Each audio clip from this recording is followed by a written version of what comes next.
ಹುಬ್ಬಳ್ಳಿಯ ದೇವಸ್ಥಾನದಲ್ಲಿ ಸಿಲಿಂಡರ್ ಸ್ಫೋಟ ಆಗಿರುವಂತಹ ಪ್ರಕರಣಕ್ಕೆ ಸಂಬಂಧಪಟ್ಟಂತೆ ಈ ಗಾಯಗೊಂಡಿದ್ದಂತ ಮತ್ತೊಬ್ಬ ಮಾಲಾಧಾರಿ 29 ವಯಸ್ಸಿನ ಶಂಕರ್ ಸಾವನ್ನಪ್ಪಿದ್ದಾರೆ ಅನ್ನುವಂತ ಮಾಹಿತಿ ಲಭ್ಯವಾಗ್ತಾ ಇದೆ. ಸಿಲಿಂಡರ್ ಸ್ಫೋಟ ಪ್ರಕರಣದಲ್ಲಿ ಗಂಭೀರವಾಗಿ ಗಾಯಗೊಂಡಿದ್ರು. ಈಗಾಗಲೇ ಇಬ್ಬರು ಸಾವನ್ನಪ್ಪಿದ್ದಾರೆ.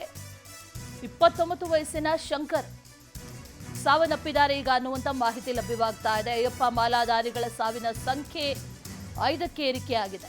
ಚಿಕಿತ್ಸೆ ಫಲಕಾರಿ ಆಗಿಲ್ಲ. ಕಿಮ್ಸ್ ಆಸ್ಪತ್ರೆಯಲ್ಲಿ ಶಂಕರ್ ಈಗ ಸಾವನ್ನಪ್ಪಿದ್ದಾರೆ. ಸ್ಫೋಟದಲ್ಲಿ 9 ಮಂದಿ ಮಾಲಾಧಾರಿಗಳು ಗಾಯಗೊಂಡಿದ್ರು. ಡಿಸೆಂಬರ್ 22ರಂದು ಹುಬ್ಬಳ್ಳಿಯಲ್ಲಿ ನಡೆದಿದ್ದಂಥ ಘಟನೆ. ಸಾವಿನ ಸಂಖ್ಯೆ ಈಗ 5ಕ್ಕೆ ಏರಿಕೆ ಆಗಿದೆ ಅನ್ನುವಂಥ ಮಾಹಿತಿ ಲಭ್ಯವಾಗ್ತಾ ಇದೆ. 80%, 90% ಸುಟ್ಟ ಗಾಯಗಳಾಗಿದೆ ಅನ್ನುವಂಥ ಮಾತನ್ನ ಈಗಾಗಲೇ ವೈದ್ಯರು ಕೂಡ ಹೇಳಿದ್ರು. ಹಾಗಾಗಿ ಎಲ್ಲಾ ರೀತಿಯ ಚಿಕಿತ್ಸೆಗಳನ್ನ ವೈದ್ಯರ ತಂಡವನ್ನ ಕರೆಸಿಕೊಂಡು, ಬೆಂಗಳೂರಿನಿಂದ ವೈದ್ಯರ ತಂಡವನ್ನ ಕರೆಸಿಕೊಂಡು ಕೂಡ ಚಿಕಿತ್ಸೆಯನ್ನ ನೀಡಲಾಗ್ತಾ ಇತ್ತು. ಆದರೆ ಚಿಕಿತ್ಸೆ ಫಲಿಸಲಿಲ್ಲ. ಮತ್ತೊಂದು ಸಾವಾಗಿದೆ ಅನ್ನುವಂಥ ಮಾಹಿತಿ ಲಭ್ಯವಾಗ್ತಿದೆ.